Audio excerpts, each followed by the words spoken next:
Hello. Hi again. This is Less Stress for You and I. This particular episode will be episode number 5. The content we'll be talking about will be single parents. Let's examine some misconceptions about single parenting. 50% of the United States children will spend some of their childhood in a single parent family. Number 2, statistics in the United States Census Bureau have been compiled. Most recently in 2011, approximately 13.7 million singles, mom and dads, are currently raising their children in the United States. Despite the hype about the growing number of single parents, this statistic has remained constant since 1994. Number 3, of children raised in single parent homes since 2011, Census Bureau determined approximately 22 million children under the age of 21 were being raised at the time. That number represented 26.2% of all children under the age of 21 in the United States. Number 4, custodial single parent statistics. In 2011, the United States Census Bureau determined that 82.2% of all custodial parents were female, while fathers represented 17.8%. Both spent equal amounts of parenting time. Number 5, employment of single parent families. Negatively towards single parents is often centered on the issue of employment and incorrect perceptions that most single parents, moms and dads, don't work. According to the United States Census Bureau, 49.5% of all custodial single parents worked either part-time or part of the year. At that time, 24.7% of all custodial single parents were unemployed, many of whom were and still impacted by the recent and current recession. Number 6, the impact of poverty. Negatively about whether single parents are employed goes hand in hand with the negativity about poverty. Single moms and dads raise the children in poverty, choose to do nothing about it. Nothing is farther from the truth. According to the Census Bureau, 28.3% of all custodial parents and their children earned less than the federal poverty levels in 2011, compared to 14.3% of the general population in the United States. Number 7, negativity towards single parents centers on the issue of assistance. Ever heard that most single moms and dads are on welfare? Think again. According to the United States Census Bureau, 41.3% of custodial mothers receive government assistance in 2011 compared to 20.9% of custodial fathers, yet only 6.8% of custodial single parents receive temporary assistance for the needy. Other programs formerly known as welfare, during the same year, 32.3% of custodial mothers received SNAP, also known as Supplemental Nutrition Assistance Program. The United States Census Bureau of Poverty's threshold, which was researched at the University of Wisconsin in Madison, have come up with the numbers for the threshold of poverty, being one person, which would be $11,720. For 2 individuals, $14,937. For 3 individuals, $18,284. For 4 individuals, $23,492. For 5 individuals, $27,827. For 6 individuals, $31,471. For 7 individuals in a family, $35,743. For 8 individuals in a family, $39,000. $686. For a family of 9 people, $42,297. Now, what that means in regards to the numbers from 1 to 9 in the family would be an additional $5,000 for each individual in the family, which roughly breaks down to, over the course of 12 months, between $400 to $450 a month. Now tell me, could you live off of that per month?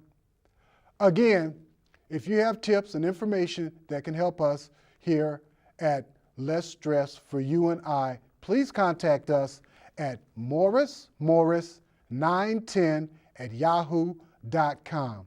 Again, please, morrismorris910@yahoo.com. Thank you very much. Back to you, Saran. And welcome to Less Stress for You and I. It's your man, Saran. And today's topic is single parents, and I'm here with Donald Jackson. Donald Jackson. Yeah. This time it's real. All right, Donald, if I can ask you, let's start with something simple. What is the hardest thing for you to deal with as a single parent? Well, just making time for my son. I stay in an apartment building, so my son's got special need. So I just can't let him go outside and say be back in an hour. Right. So I think the challenging part for me is to find activities to engage with, as well as getting him other people that can understand him. Okay.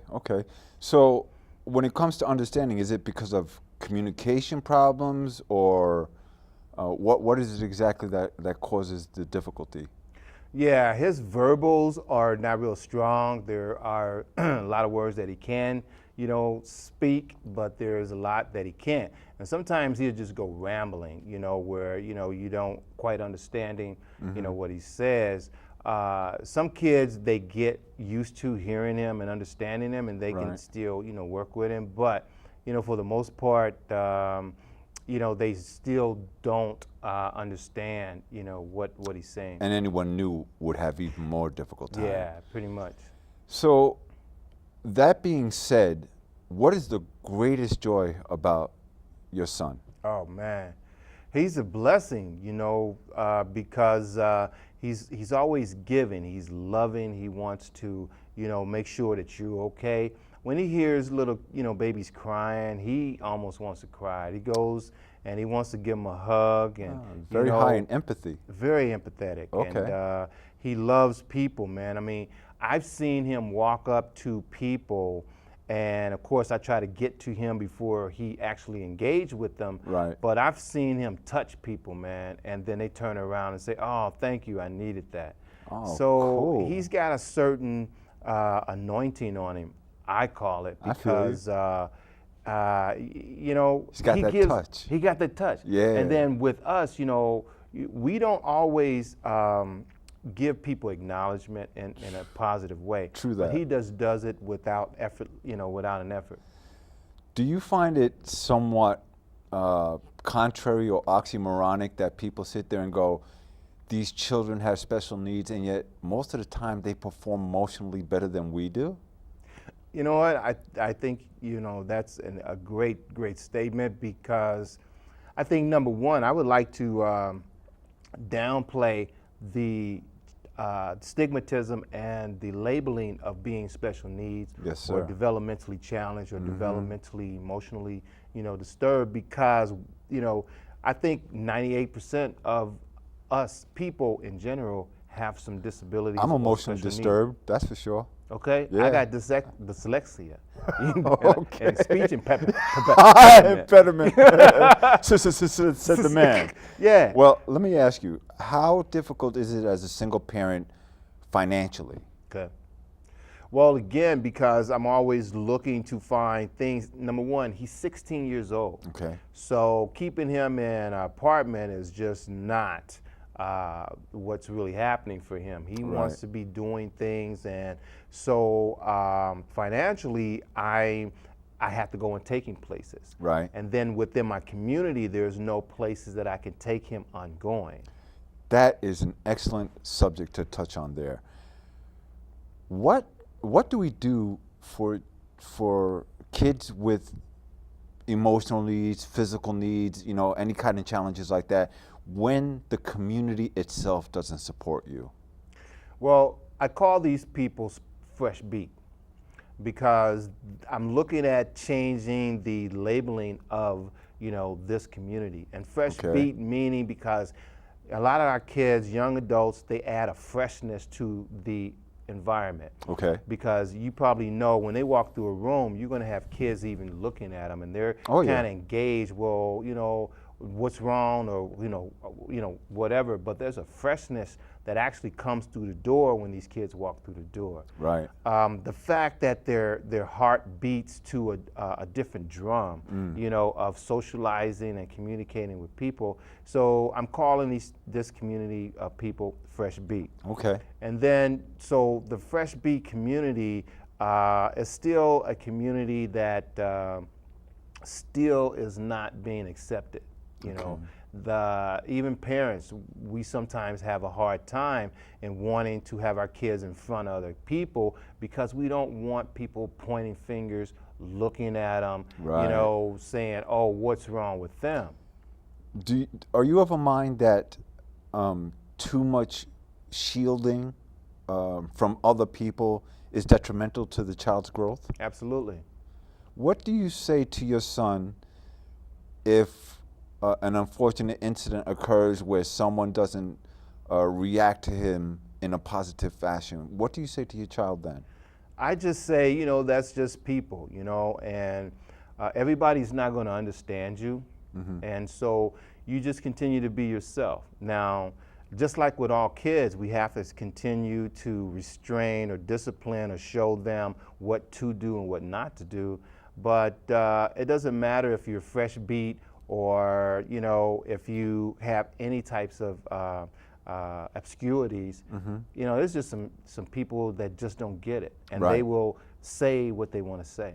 Right, right. And that's fine because that's the makeup of our world, that's the makeup of our society. And we just happen to have some very mean and evil, spiteful, Yes, you know, we do. hateful, you know, unhappy people out there. I got a Yeah. list of all the Yeah. names. That we do, that we do.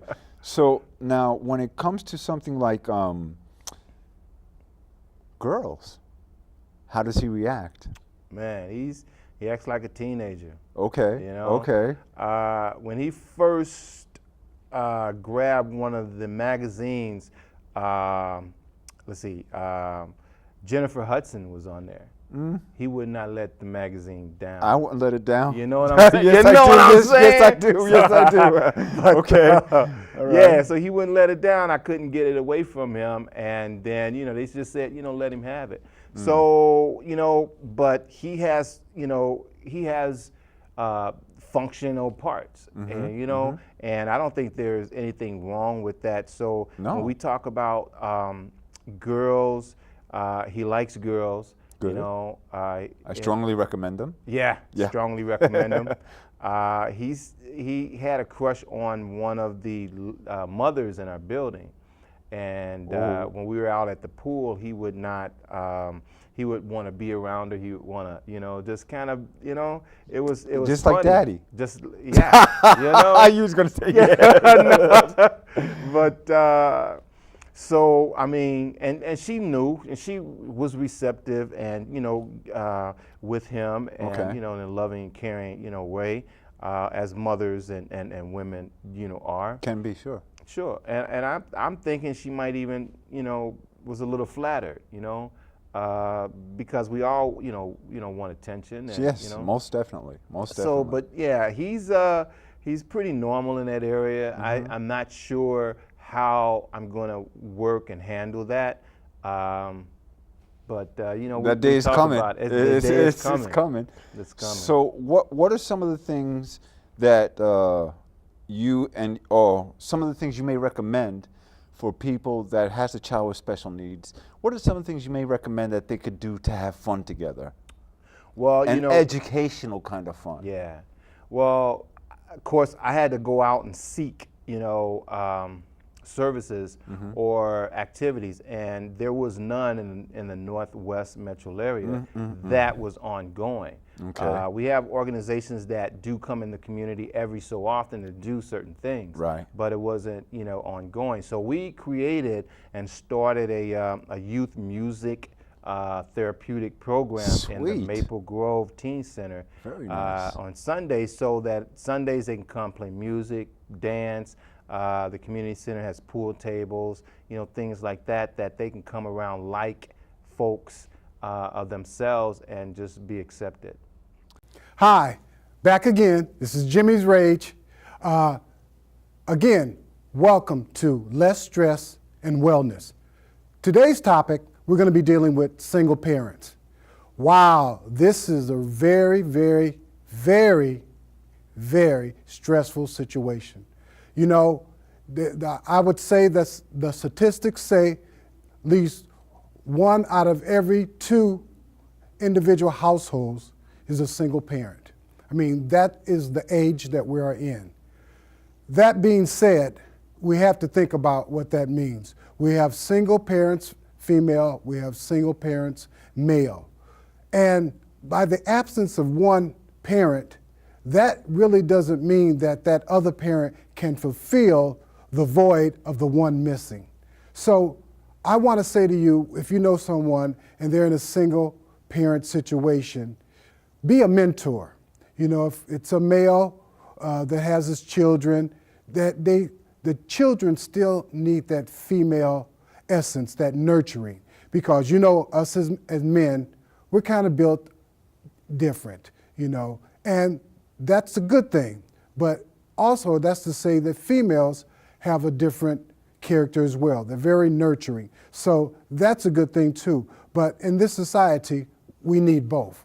So just please, when you know of someone that's a single parent, try to help them in whatever that you can do in relationship to knowing that maybe the children need that kind feminine hand, or maybe the children need that dominant male figure to help them learn things, or to teach them like the male perspective from a young man's point of view, or a female to talk to the females about female persuasion and female attitude, because there's only so much a male can interject to a female, only so much a female can interject to a male. So take those things into consideration.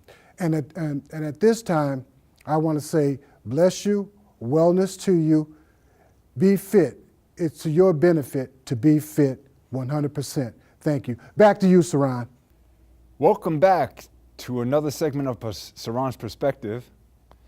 And today we're talking about single parents. This has to be one of the most stressful situations you can find yourself in. You're alone with a baby, 2, 3, 4, Noah's Ark, who knows?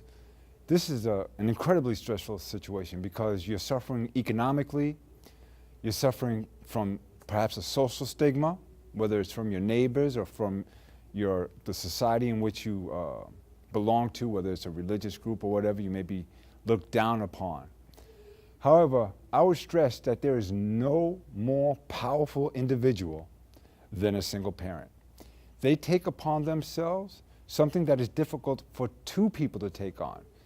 In Africa, there's a very old saying, it takes a village to raise a child. So how difficult is it for a single parent when it takes a whole village to raise a child? This is, I think, an axiom that says the parent cannot be everyone. They cannot be friend. They cannot be teacher. They cannot be a provider, caregiver. Shall we say that everything is encapsulated inside of this one role. The single parent has to be all these things, but they can't be all those things all the time by themselves. Between the children crying, between whether the rent's going to get paid, the bills being paid, whether there's going to be enough food in the house, whether the parent is getting paid enough. I mean, especially those parents that are working those jobs that don't even make minimum wage. And people making minimum wage barely make it nowadays. So if we can, when you see a single parent out there, show them your support. Tell them, hey, you're doing a great job. Tell them, you know, you're not alone. There are many, many single parents out there. I'm a single parent. I would dare say my colleague is a single parent. You probably know at least a half a dozen single parents. So let's not try to be so, what should I say, detrimental. Let's instead try to be uplifting. Let's show some support, because these people, that is to say single parents, are under enormous stress almost all of the time. The only time they're not under stress is probably when they're asleep. And then they're probably having some kind of wicked nightmare going on, so there might be stress going on there too. So to all you single parents, whatever faith you believe in, may that God shine upon you. If you don't believe in a God, may the universe smile upon you. And if you have no kind of belief whatsoever, well, good luck, humanist, because you got to look to your neighbor then for support, because we all need support. Let me repeat that. We all need support. And to think otherwise, to think you can make it by yourself, is the epitome of foolishness. So please, when you need help, ask for help. Don't be too proud. Do not be, James Brown said it, ain't too proud to beg. So don't be proud, because it's about your children. It's not about you. Although as a parent, I know I want to think it's about me. That's not the case. It's about the children, making sure they have the best of what you can possibly afford them, and that would be primarily your love and your understanding. Money is secondary. Of course, you need it to maintain your apartment and to bring food in. But children are very resilient, and they will love you if you love them. They will stick by you and say their life is great as long as you make it great. And the way you make it great is by showing them love, showing them happiness. They'll love you forever and a day. My mom went through the same thing, and I deify her. She's a saint in my eyes, just as I'm sure yours is in yours. Sorry about that, sounded kind of redundant. However, single parents, one of the toughest jobs you can ever get. Marines ain't nothing compared to them. So, thank you for joining us.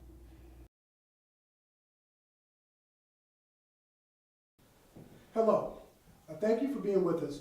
We're back with the next episode of Less Stress for You and I. Today's topic will be dealing with single parents. With me, I have Mr. Wayne Morris. Wayne, tell me a little bit about yourself. Well, I grew up in Minneapolis, went to high school here, moved up to Detroit Lakes, Minnesota about 5 years ago, Okay. and then got married about 3 years ago. Okay, and Wayne, how long were you married? Officially, we were married for 16 months. Okay, you were married for 16 months. Wayne, when did you first find out about your wife's sickness? She was diagnosed with cancer, with leukemia in March of 2013. Okay. And at that time, how did you deal with the situation? We just started going to the hospital a lot, Okay. and we just started taking it one day at a time. We kept high hopes, Okay. and kept the kids in school, Mm-hmm. and just kind of worked through it. Okay. How long was the ordeal before your wife passed away?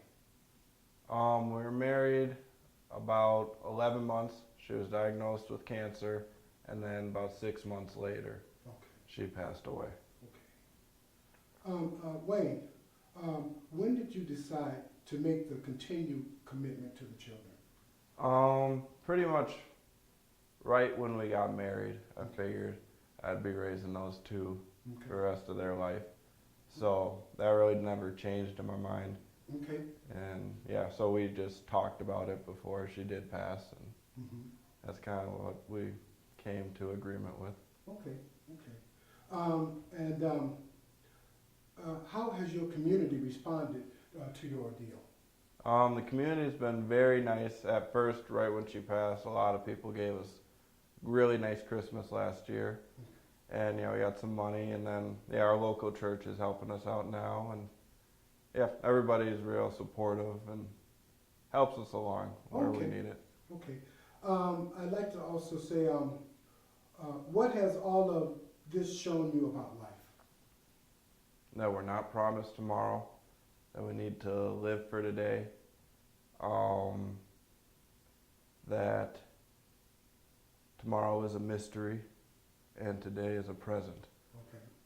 Okay. Very well said. Very well said.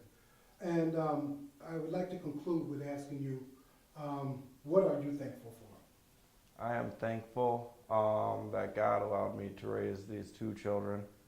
They've been a blessing to me, and I feel that I'm being a blessing to them, and yeah, for my supportive family, and just all the good people in my life. Okay. Well, Wayne, I want to say to you myself that I commend you. I am proud of you, and I admire you, because not many people, and again, you say, how old are you again? 29. You're 29. You know, it's I was raised up in a single parent family, and I know how difficult it is. And with all that being said, again, I want to commend you, and I respect you, and again, I admire you for taking this stand and raising a family on your own, because it's you know, a lot of people have both parents, and it's still a difficult thing to do. And so being a single parent adds on a little bit more stress, and you know, and we all need help. So as a family unit, you can always count on all of us in the family to help you in any endeavors that you may have, because you know, the old saying is, it takes a village to raise a family, not just one individual, not just two individuals, because again, the kids and the family exist within the home, but the world consists of being in the world, outside the home, in society. So throughout society, we want to have people that we can depend on in society, just as well as people we depend on in our home, and people who we depend on in our families. Hi guys, how you doing today? Good. Good. And you are? Harmony, And how old are you, Harmony? 8. 8. And where do you go to school at? Seventh-day Adventist Christian School. Okay, and what's your favorite subject in school? Math. Math? Okay. Is there anything you want to say to any of your friends at school? What? Is there anything you want to say to any of your friends at school? They'll be saying this. Hi. That's great. I'm going to go to your brother now. Hi, how are you doing today? Good. And what's your name? Brody, Brody. And how old are you, Brody? 9. 9. And where do you go to school at? Seventh-day Adventist Christian School. Oh, okay. And what's your favorite subject in school? Math. Math. Who's your favorite friend? Dustin. Dustin. Is there anything you want to say to anyone else at school? No. Oh, okay. Well, thanks, guys, for that small, short interview, but it was very informative. And you guys take care, and we'll talk to you again, all right? Being a single parent is it's a big responsibility. It's, as I said, it's a big responsibility for a mother and a father, but it's even more bigger responsibility for a single parent. So with that being said, I want to wish you well in all your endeavors, health, wealth, and everything that goes along with it. And you are blessed. And because there's one thing about being an individual as a person, you have responsibilities only to yourself. But when you have to take on the responsibility of another individual, there's nothing like that. Mm-hmm. You know, up until we have to take care of someone else, we can basically be pretty selfish. And it's not being deemed as a negative being selfish, because you only have to take care of yourself. But once you have to take care of someone else, you have to put selfishness away and put it to the side. You know, it says, when I was a boy, I did things as a boy. But when I became a man, I did things as a man. And a man will always do what needs to be done. Mm-hmm. You know, a boy can say, well, I'll do it tomorrow, maybe the next day. But a man will say what needs to be done has to be done, and it has to be done now. Mm-hmm. And with that, we're going to conclude and say to our audience, thanks for tuning in, and we'll see you again.